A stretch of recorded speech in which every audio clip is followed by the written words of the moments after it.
L నిన్యో R El Nino అందరూ El Nino అని అంటున్నారు కాబట్టి అదే మాట్లాడదాం. ఈరోజు మనం మాట్లాడుకోబోయే టాపిక్ జస్ట్ ఏదో ఒక రెగ్యులర్ న్యూస్ అప్డేట్ కాదు.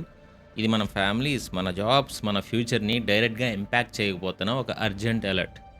అండ్ ఈ వీడియోని ఇప్పుడే మీ ఫ్రెండ్స్ అండ్ ఫ్యామిలీ మెంబర్స్కి అందరికీ షేర్ చేయండి. ఎందుకంటే ఇప్పుడు మనం ఒక పెద్ద గ్లోబల్ క్రైసిస్లోకి ఎంటర్ అవ్వబోతున్నాం. మ్యాటర్ ఏంటంటే అఫీషియల్గా మన ఇండియాలోకి ఎల్ నినో ఎంటర్ అయ్యింది. యూఎస్కి చెందిన వాతావరణ సంస్థ ఎన్ఓఏఏ, అలాగే మన ఇండియన్ మెట్రలాజికల్ డిపార్ట్మెంట్ అంటే ఐఎండీ, ఈ రెండు ఆర్గనైజేషన్స్ కూడా అఫీషియల్గా ఈ ఎల్ నినో కండిషన్స్ స్టార్ట్ అయ్యాయని డిక్లేర్ చేశాయి. కానీ ఇక్కడ మనం అసలు భయపడాల్సిన విషయం ఏంటంటే ఎల్ నినో రావడం కాదు, రాబోయే నవంబర్ డిసెంబర్ కల్లా ఇది మామూలు ఎల్ నినో నుంచి హిస్టరీలోనే one of the dangerous super El నినోగా మారబోతుంది. ఓషన్ టెంపరేచర్స్ నార్మల్ కంటే ఒక 2 degrees పైన పెరిగితే దాన్ని సూపర్ ఎల్ నినో అంటారు. ఇప్పుడు అలా మారడానికి దాదాపు 63% ఛాన్స్ ఉందని ఎక్స్పర్ట్స్ చెప్తున్నారు. అసలు ఈ సూపర్ ఎల్ నినో అంటే ఏంటి, దీనివల్ల 2027 వరకు మన ప్రపంచం, ముఖ్యంగా మన ఇండియా ఎలాంటి విపత్తును ఎదుర్కోబోతుంది, ఇవన్నీ ఇప్పుడు డీటెయిల్గా అనలైజ్ చేద్దాం. కానీ దానికంటే ముందు చిన్న రిక్వెస్ట్, షేర్ చేసి ఉంటారు కానీ కొత్త వాళ్ళు ఎవరన్నా చూస్తుంటే ఈ వీడియోని సబ్స్క్రైబ్ చేసి చూడండి. అండ్ మా రీసెర్చ్ చూడండి, ఈ వీడియోలో ఎన్ని డీటెయిల్స్ కవర్ చేసామో. ఈ సూపర్ ఎల్ నినో చుట్టూ మొత్తం జరిగిన చాలా ఇన్సిడెంట్స్, ఈవెంట్స్ని మొత్తం కవర్ చేసాం. ఆంధ్రప్రదేశ్, తెలంగాణ, ఇండియా, ప్రపంచంలో మొత్తం దాదాపు అన్నీ కవర్ చేసాం. సో మా రీసెర్చ్ వర్క్ అనిపిస్తే ముందు సబ్స్క్రైబ్ చేసి బెల్ ఐకాన్ ఆన్లో పెట్టుకుని అప్పుడు చూడండి. అప్పుడే ఇలాంటి ఇంపార్టెంట్ వీడియోస్ పెట్టగానే నోటిఫికేషన్ మీ దాకా వస్తుంది. అండ్ వీడియోని లైక్ చేయండి, ఎక్కువ మందికి రీచ్ అవ్వడానికి అవకాశం ఉంటుంది. ఇంకా వీడియోని కంటిన్యూ చేద్దాం. అండ్ మళ్ళీ చెప్తున్నాను, ఇది మీరు తెలుసుకుని ఈ టాపిక్ మీకు తెలిసిన వాళ్ళని కూడా ఎడ్యుకేట్ చేయడం కూడా చాలా ఇంపార్టెంట్. ప్రీవియస్ కూడా ఎల్ నినో మీద చేసినప్పుడు కూడా దాదాపు షేర్ దిస్ వీడియో అంటే 5 లక్షల మంది చూసి షేర్ చేశారు. అందులో కూడా చాలా ఇంపార్టెంట్ పాయింట్స్ కవర్ చేశాను. ఎల్ నినో అంటే ఏంటి, జాగ్రత్తలు అవి, అండ్ హీట్ వేవ్స్ గురించి ఎక్కువ మాట్లాడాం. ఇప్పుడు హీట్ వేవ్స్తో పాటు రెయిన్ గురించి కూడా మనం మాట్లాడాలి. చాలా డేటా పాయింట్స్ ఉన్నాయి. సో ఆ వీడియో లాగే ఈ వీడియోని కూడా షేర్ చేసి జనాల్ని ఎడ్యుకేట్ చేసే బాధ్యత అయితే మీదే. మీరు ఇన్ఫర్మేషన్ తెలుసుకోండి, తర్వాత షేర్ చేయండి, లేదంటే షేర్ చేసైనా చూడొచ్చు మంచి ఇన్ఫర్మేషన్. ముందుగా మనం ఐఎండీ సైంటిస్ట్ ఇచ్చిన రీసెంట్ రిపోర్ట్ చూద్దాం. వాళ్ళు ఏమంటున్నారంటే 2026 అండ్ 27 సమ్మర్స్ హిస్టరీలోనే రికార్డ్ బ్రేక్ చేయబోతున్నాయి. కొన్ని చోట్ల టెంపరేచర్స్ ఏకంగా 50 degrees టచ్ అయ్యే ఛాన్స్ ఉందని చెప్పారు. 50 degrees అంటే ఒకసారి ఇమాజిన్ చేసుకోండి గైస్. బయట అడుగు పెడితే కొంచెం సెన్సిటివ్ స్కిన్ వాళ్ళకి స్కిన్ బర్న్ అయిపోయే సిచ్యువేషన్ వస్తుంది. ఈ విపరీతమైన వేడి వల్ల మన బాడీలో డీహైడ్రేషన్ రావడమే కాదు, పబ్లిక్ స్పేస్లో తిరిగే అవుట్డోర్ వర్కర్స్ కూడా చాలా దారుణంగా ఎఫెక్ట్ అవుతారు. అండ్ ఇది కేవలం వేడికి సంబంధించిన ప్రాబ్లం మాత్రమే కాదు, ఇది డైరెక్ట్గా మన గ్లోబల్ ఎకానమీని కొలాప్స్ చేసి ఒక పెద్ద మాన్స్టర్ కూడా ఇది. ఒకసారి హిస్టరీలోకి వెళ్తే 1982 అండ్ 97లో వచ్చిన ఎల్ నినో ఈవెంట్స్ వల్ల ప్రపంచానికి ఎంత నష్టం వచ్చిందో ఒకసారి గెస్ చేయండి. ఒక స్టడీ ప్రకారం 1982లో గ్లోబల్గా $4.1 trillion ఇన్కమ్ లాస్ వచ్చింది. అండ్ 1997లో అది ఏకంగా $5.7 trillion లాస్కి వెళ్ళింది. ట్రిలియన్ అంటే 1,00,000 కోట్లు. అప్పట్లోనే అంత లాస్ వస్తే ఇప్పుడు రాబోయేది వాటన్నిటిని మించిపోతుందని చెప్పి Dartmouth college climate researcher Justin Mankin అంటున్నాడు. ప్రజెంట్ నడుస్తున్న ఈ 2026 ఎల్ నినో హిస్టరీలోనే most costliest El Nino on record కాబోతుంది. అసలు సముద్రంలో ఎక్కడో పసిఫిక్ ఓషన్లో వేడి పుడితే మన ఎకానమీ ఎందుకు డ్యామేజ్ అవుతుంది, ఒక సామాన్యుడి జేబుకి చిల్లు ఎలా పడుతుందనే డౌట్ మీకు రావచ్చు. ఇక్కడే ఒక పెద్ద చైన్ రియాక్షన్ స్టార్ట్ అవుతుంది. ఎండలు పెరిగితే ఏమైంది, అగ్రికల్చర్ దెబ్బతింటుంది. For example US Israel war వల్లే, ఇరాన్ వార్ వల్లే స్ట్రైట్ ఆఫ్ హార్మూజ్ రూట్లో ఉన్న సప్లై చైన్కి పెద్ద డ్యామేజ్ అయింది. అండ్ ఈ స్ట్రైట్ ఆఫ్ హార్మూజ్ అనేది గ్లోబల్ ట్రేడ్కి చాలా కీ రూట్ కూడా. దీనివల్ల ప్రపంచవ్యాప్తంగా ఫెర్టిలైజర్స్ అంటే ఎరువుల కొరత ఏర్పడి వాటి ప్రైసెస్ హై స్కైకి చేరాయి. ఒక పక్క ఎల్ నినో వల్ల వర్షాలు పడక కరువు వస్తుంటే, ఇంకో పక్క వేసుకోవడానికి ఫెర్టిలైజర్స్ లేక ఉన్న వాటిని కూడా కొనే స్తోమత లేక చాలా వరకు పంటలు ఫెయిల్ అవుతున్నాయి. అలాగే అమెరికన్ సోయాబీన్ అవుట్పుట్ కూడా ఒక పెద్ద ముప్పు ఉంది. అమెరికన్ సోయాబీన్కి మనకి ఏంటి పెద్ద విషయం అనుకుంటున్నారా, చెప్తాను. అమెరికాలో పండే సోయాబీన్ ఎందుకు అంత ఇంపార్టెంట్ అంటే ప్రపంచవ్యాప్తంగా యానిమల్ ఫీడ్కి అదే మెయిన్ బేస్.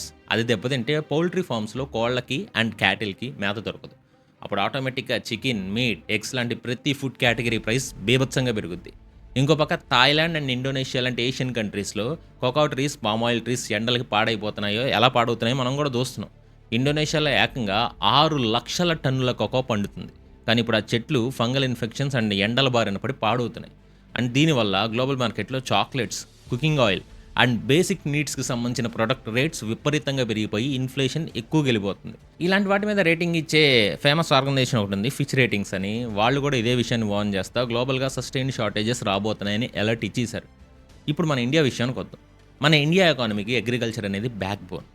ఇండియాలో దాదాపు 66 కోట్ల మంది డైరెక్ట్గానో ఇండైరెక్ట్గానో ఈ ఫార్మింగ్ సెక్టార్కి, అంటే ఈ ఫార్మింగ్ సెక్టార్ పైనే ఆధారపడి ఉన్నారు. ప్రతి సంవత్సరం మనకొచ్చే నైరుతి ఋతుపవనాలు అంటే సౌత్ వెస్ట్ మాన్సూన్ మన దేశానికి కావాల్సిన 75% రెయిన్‌ఫాల్ వర్షపాతాన్ని ఇస్తది. కానీ ఈసారి మాన్సూన్ కంప్లీట్‌గా ఫెయిల్ అయ్యేలా ఉంది. జూన్ సగానికి వచ్చేసరికి ఇండియాలో రెయిన్‌ఫాల్ డెఫిసిట్ ఎంత ఉందో ఒకసారి గెస్ చేయండి. 41%. అంటే పడాల్సిన వర్షంలో సగం కూడా పడట్ల. అసలు ఎందుకు ఇలా జరిగింది? ఒకసారి వాతావరణం యొక్క ప్యాటర్న్ గమనించారనుకోండి. పసిఫిక్ ఓషన్‌లో ఓషన్ వాటర్ నార్మల్ కంటే ఏకంగా 2.5 డిగ్రీస్ సెల్సియస్ ఎక్కువ వేడెక్కింది. దీనివల్ల అక్కడ ఏర్పడిన టైఫూన్ జాగ్మి అనే ఒక పెద్ద తుఫాన్ మన ఇండియా వైపు రావాల్సిన గాలిని, తేమను మొత్తం గూడా ఈస్ట్ వైపుకి లాగేసుకుంది. అండ్ బంగాళాఖాతంలో అల్పపీడనాలు ఫామ్ అవ్వాలంటే గాలులు ఒక దగ్గరికి చేరి కన్వర్జ్ అవ్వాలి. కానీ ఈ పసిఫిక్ డిస్టర్బెన్సెస్ వల్ల విండ్స్ అన్నీ డైవర్ట్ అయిపోయాయి. గాలులు కొంచెం వంకరగా కాకుండా స్ట్రైట్‌గా వెళ్ళిపోవడం వల్ల మాయిశ్చర్ అంతా చెదిరిపోయింది. దీనికి తోడు ఎంజేఓ అనే ఒక గ్లోబల్ రెయిన్‌ఫాల్ పల్స్ కూడా మనకు సపోర్ట్ చేయకపోవడం, సోమాలి జెట్ దెబ్బతినడం, అలాగే వెస్టర్న్ డిస్టర్బెన్సెస్ వల్ల విపరీతమైన డ్రై గాలులు నార్త్ ఇండియా వైపు రావడం లాంటివి 5 డిఫరెంట్ ఫ్యాక్టర్స్ ఒకేసారి మన ఇండియా మీద అటాక్ చేశాయి. అందుకే మాన్సూన్ సడెన్‌గా ఒక వాల్‌ని హిట్ చేసినట్టు ఆగిపోయింది. ఇంకెక్కువ సైన్స్ చెప్తున్నానేమో ఆపుదాం. అంటే ఇప్పుడు కూడా నేను పైపైనే చెప్పా, చాలా డీప్‌గా వెళ్ళలే. మన కంట్రీలో ఎక్కువగా నార్త్ వెస్ట్ ఇండియాలో 46% అండ్ సౌత్ పెనిన్సులాలో 45% బిలో నార్మల్ రెయిన్‌ఫాల్ పడే ఛాన్స్ ఉందని ఐఎండీ చెప్తుంది. సో వర్షాలు లేకపోతే నెక్స్ట్ వచ్చే ఇమ్మీడియేట్ ప్రాబ్లం ఏంటి? వాటర్ షార్టేజ్, నీటి కొరత. మన రిజర్వాయర్స్ ఎలా ఎండిపోతున్నాయో సెంట్రల్ వాటర్ కమిషన్ అంటే సిడబ్ల్యూసీ ఇచ్చిన రిపోర్ట్ చూస్తే మనకి పరిస్థితి ఎంత అలార్మింగ్‌గా ఉందో అర్థమైంది. ఏప్రిల్ 30, 2026 నాటికి మన కంట్రీలో 166 రిజర్వాయర్స్‌లో 71.082 బీఎంసీ వాటర్ ఉంటే కేవలం 2 వారాల్లో అంటే మే 14 నాటికి అది 63.232 బీసీఎంకి పడిపోయింది. అంటే జస్ట్ 14 రోజుల్లో ఏకంగా 8 బీసీఎం వాటర్ మాయమైపోయింది. అండ్ ఎండల వేడికి వాటర్ ఆవిరైపోవడమో లేక అగ్రికల్చర్ వాడకమో రీజన్ ఏదైనా కానీ ఇది చాలా డేంజరస్ రేట్ కూడా. ఇదే స్పీడ్‌లో వాటర్ లెవెల్స్ పడిపోయాయి అనుకోండి, రాబోయే ఖరీఫ్ సీజన్‌కి ఆ తర్వాత వచ్చే రబీ పంటలకు కూడా ఇరిగేషన్ కోసం వాటర్ ఎక్కడి నుంచి వస్తుందనేది ఇప్పుడు పెద్ద క్వెషన్ మార్క్. ఇక ఫుడ్ క్రైసిస్ విషయానికి వస్తే మన గవర్నమెంట్ దగ్గర rice and wheat buffer stocks బాగానే ఉన్నాయని ఫైనాన్స్ మినిస్టర్ నిర్మలా సీతారామన్ గారు చెప్తున్నారు. అండ్ అఫీషియల్ రిపోర్ట్స్ ప్రకారం గవర్నమెంట్ దగ్గర దాదాపు 53.41 మిలియన్ మెట్రిక్ టన్స్ రిజర్వ్స్ ఉన్నాయి. కాబట్టి మన కంట్రీలో ఫెమైన్ అంటే ఆకలి చావులు, కరువు లాంటివి అంటే అవి రావని పాజిటివ్ న్యూస్ అయితే ఇచ్చారు. కానీ ఇక్కడ మనం గమనించాల్సిన ఒక డార్క్ రియాలిటీ కూడా ఉంది. రైస్ స్టాక్స్ బాగానే ఉన్నాయి. గోధుమల స్టాక్స్ కూడా లాస్ట్ ఒక 15 ఏళ్లలో ఎప్పుడూ లేనంత పడిపోయాయి. రైస్ ఉంది, గోధుమలు పడిపోతున్నాయి. అండ్ 2022లో వచ్చిన ఎండల దెబ్బకి ఫిబ్రవరి, మార్చ్ టైంలో గోధుమలు ఎలా పడిపోయాయో మనం చూసాం ఆల్రెడీ. ఇప్పుడు మళ్ళీ అదే రిపీట్ అయితే వీట్ ప్రొడక్షన్ కూడా దారుణంగా పడిపోద్ది. అగ్రికల్చర్ ఎకనమిస్ట్ అశోక్ గులాటీ గారు ఒక షాకింగ్ ఫ్యాక్ట్ చెప్పారు. ఒకవేళ ఈ ఖరీఫ్ సీజన్లో కనుక అగ్రికల్చర్ జీడిపి జస్ట్ 1% డ్రాప్ అయినా సరే అది మన ఎకానమీనే గట్టిగా హిట్ చేస్తుంది. రూరల్ ఏరియాస్లో రైతుల ఇన్కమ్ పడిపోయి వాళ్ళ పర్చేసింగ్ పవర్ తగ్గిపోద్ది. అక్టోబర్, నవంబర్ నెలల్లో మనకు పండగల సీజన్ వస్తుంది. అప్పుడు మార్కెట్లో డిమాండ్ పీక్లో ఉంటుంది. అండ్ ఎల్నినో వల్ల ఫుడ్ ప్రొడక్షన్ తగ్గి మార్కెట్ సప్లై పోతే కన్స్యూమర్ ఫుడ్ ప్రైస్ ఇండెక్స్ ప్రకారం ఫుడ్ ఇన్ఫ్లేషనే 5 నుంచి 6%కి పెరుగుతుందని ఆయన వార్నింగ్ ఇచ్చారు. అంటే మనం రోజు తినే బియ్యం, పప్పులు, నూనె, కూరగాయలు ఇలా ప్రతి బేసిక్ నీడ్ రేటు విపరీతంగా పెరగబోతుంది. దీనికి తోడు సిటీస్లో ఉండే వాళ్ళకి ఇంకో ప్రాబ్లం ఉంది. ఎండలు 45 డిగ్రీస్ 50 డిగ్రీస్ దాటాయి అనుకోండి, ఏం జరుగుద్ది? బాగా ఎండగా ఉంటే ఏం చేస్తారు మీరు ఇంట్లో? ఏసీలు వాడుకుంటారు కదా. సో పవర్ డిమాండ్ని మీట్ అవ్వడానికి పవర్ ప్లాంట్స్లో కోల్, గ్యాస్ లాంటి ఫాజిల్ ఫ్యూయల్స్ని ఇంకా ఎక్కువ బర్న్ చేస్తారు. దీనివల్ల ఏమైంది? ఒక చైన్ రియాక్షన్ క్రియేట్ అవుతుంది చూడండి.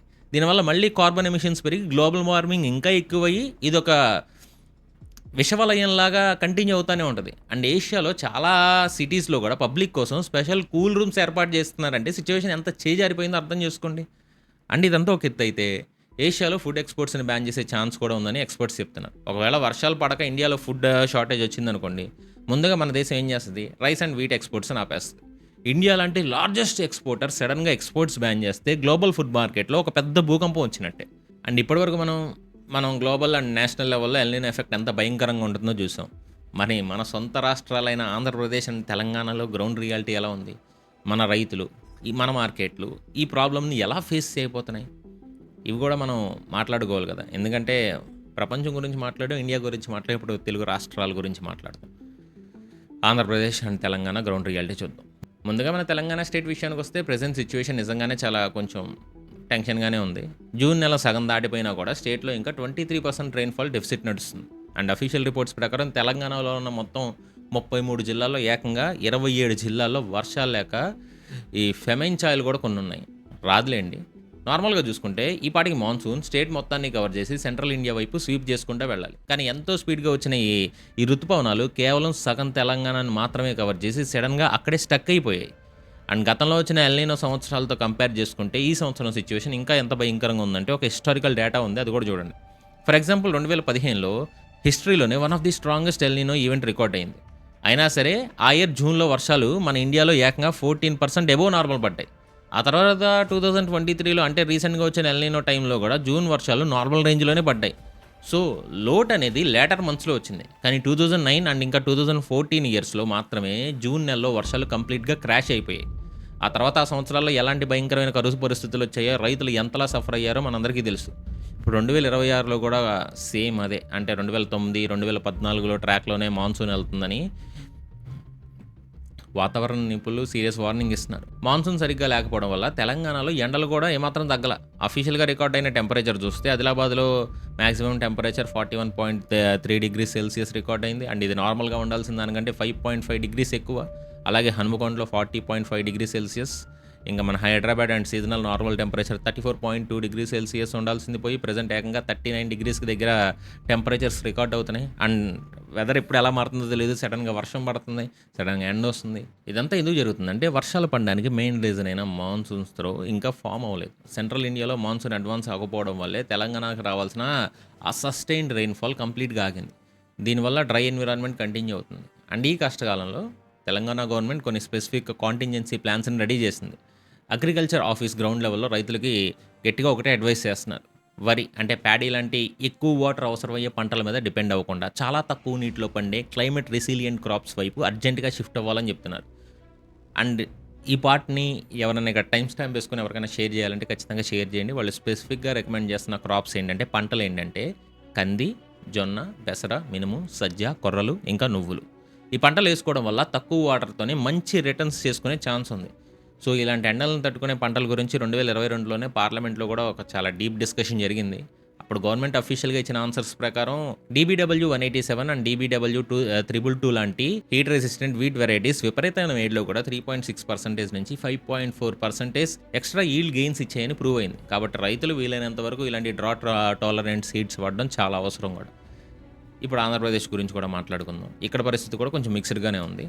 కొన్ని పాజిటివ్ న్యూసెస్ కూడా ఉన్నాయి. జూన్ 1 నుంచి జూన్ 14 వరకు రికార్డ్ అయిన డేటా ప్రకారం ఏపీలో మొత్తం 28 జిల్లాల్లో 17 జిల్లాల్లో డెఫిషియంట్ రెయిన్‌ఫాల్ అంటే లోటు వర్షపాతమే రికార్డ్ అయింది. West central bay of Bengal దగ్గర అంటే సౌత్ కోస్ట్ నుంచి సౌత్ తమిళనాడు వరకు సముద్ర మట్టానికి 3.1 నుంచి 4.5 కిలోమీటర్స్ ఆల్టిట్యూడ్‌లో ఒక థ్రో సిస్టమ్ డెవలప్ అవ్వడం వల్ల అక్కడికక్కడ లైట్ షవర్స్ అయితే పడుతున్నాయి తప్పితే వైడ్ స్ప్రెడ్ రెయిన్స్ అయితే అస్సలు లేవు. ఫర్ ఎగ్జాంపుల్ జూన్ 14 కర్నూలు జిల్లా దేవనబండ్లో 50 mm, శ్రీకాకుళం జిల్లా పాచిపెంటలో 38.5 mm, విజయనగరం జిల్లా నెల్లిమర్లలో 38.5 mm వర్షం రికార్డ్ అయింది. రెయిన్‌ఫాల్ రికార్డ్ అయింది. ఇది నార్మల్‌గా పడాల్సిన రెయిన్‌ఫాల్ కంటే కూడా చాలా తక్కువ. కానీ ఏపీలో ఒక మంచి రిలాక్సింగ్ న్యూస్ ఏంటంటే గుడ్ న్యూస్ అన్నానుగా. Kakinada, Konaseema, Eluru, east and west Godavari జిల్లాలో ఎల్‌నినో ఎఫెక్ట్ చాలా తక్కువగా ఉందని అఫీషియల్స్ చెప్తున్నారు.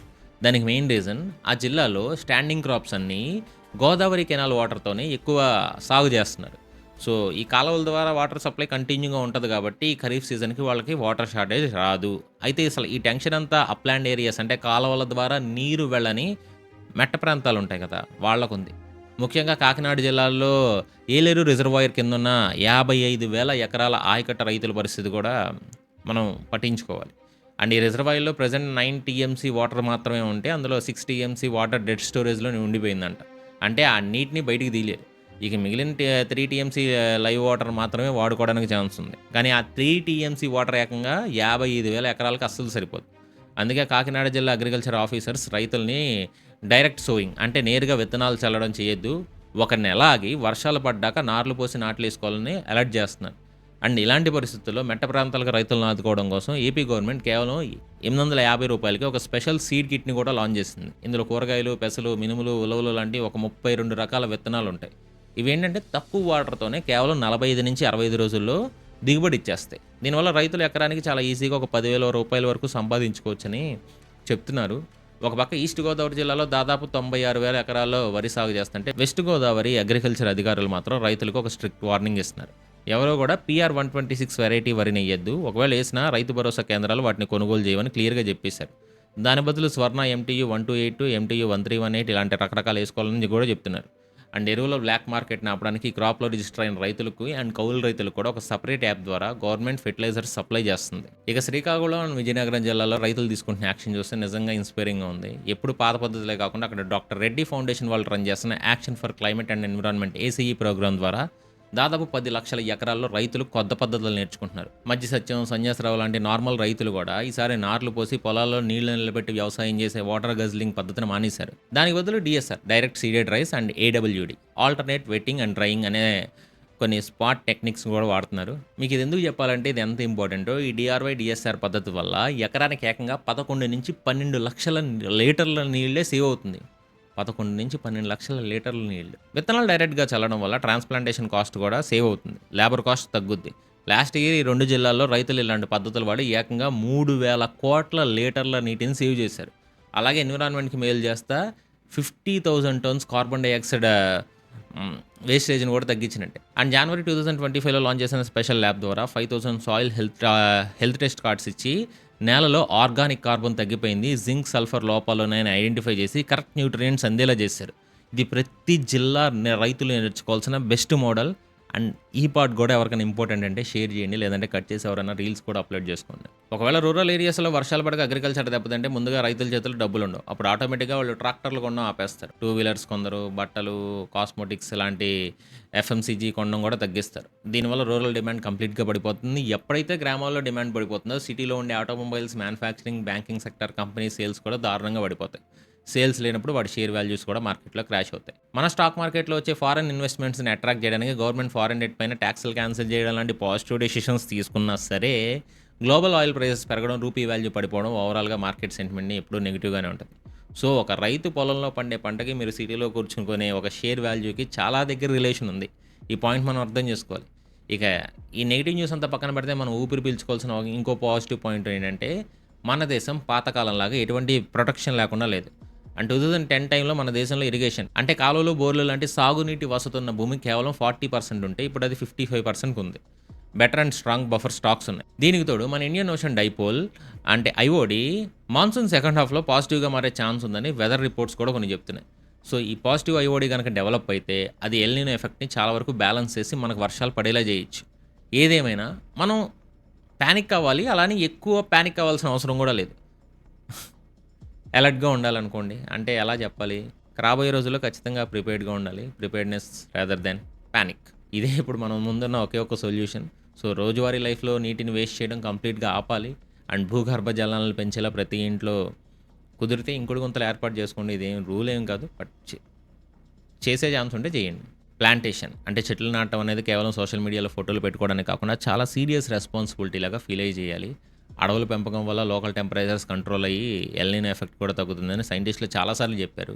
రైతులు కూడా పాత పద్ధతులు కతుక్కోకుండా వాతావరణ శాఖ ఇచ్చే అప్డేట్స్ని రెగ్యులర్గా ఫాలో అవుతా వాటర్ సేవింగ్ టెక్నిక్స్ని అలవాటు చేసుకోవాలి. గవర్నమెంట్ కూడా షార్ట్ టర్మ్ ప్లాన్స్ కాకుండా long term climate action plans మీద గట్టిగా ఫోకస్ చేయాలి. అండ్ ఇన్ఫర్మేషన్ మీరు చూసి వదిలేయడం కాదు, మీ చుట్టుపక్కల ఉన్న ప్రతి ఒక్కరికి తెలియాల్సిన ఇంపార్టెంట్ డేటా. వ్యవసాయం చేసే ప్రతి సాధారణ రైతుకి, మార్కెట్లో డబ్బులు ఇన్వెస్ట్ చేసే ప్రతి ఎంప్లాయీకి ఎల్నినో ఎఫెక్ట్ గురించి పక్కా ఐడియా ఉండాలి. అందుకే ఈ వీడియోని మీ వాట్సాప్ గ్రూప్స్లో మీ ఫ్రెండ్స్, ఫ్యామిలీస్ ఖచ్చితంగా షేర్ చేయండి. వాళ్ళను కూడా రాబోయే క్లైమేట్ క్రైసిస్కి ముందుగానే అలర్ట్ చేయండి. మళ్ళీ ఇంకో ఇంట్రెస్టింగ్ అండ్ మోస్ట్ ఇంపార్టెంట్ టాపిక్తో నెక్స్ట్ వీడియోలో కలుద్దాం. అండ్ కొత్త వాళ్ళు ఇప్పుడు దాకా చూసారంటే మేము ఎంత రీసెర్చ్ చేసామో, ఎన్ని డేటా పాయింట్స్ చూపించామో మీకు అర్థమై ఉంటుంది. సో మాకు కావాల్సింది ఒకటే, మీ నుంచి చిన్న సపోర్ట్. సబ్స్క్రైబ్ చేయండి అండ్ బెల్ ఐకాన్ ఆన్లో పెట్టుకోండి. అండ్ మన దాంట్లో ఇదే కాదు, జియో పాలిటిక్ టాపిక్స్ ఎక్కువ కవర్ చేస్తున్నారు. రీసెంట్ జియో పాలిటిక్ టాపిక్స్ కూడా చూడండి. అండ్ సబ్స్క్రైబ్ చేయండి అబ్బా. అండ్ బెల్ ఐకాన్ ఆన్లో పెట్టుకొని షేర్ చేయండి. అండ్ వీడియోని ఒక లైక్ చేయండి. ఎక్కువ మందికి అల్గారిథం కూడా చూపిస్తుంది. సో లైక్ కూడా చేయడం మర్చిపోకండి. అండ్ ఈ వీడియో చివరి వరకు చూసిన ప్రతి ఒక్కరికి love you so much. This is your VR signing of.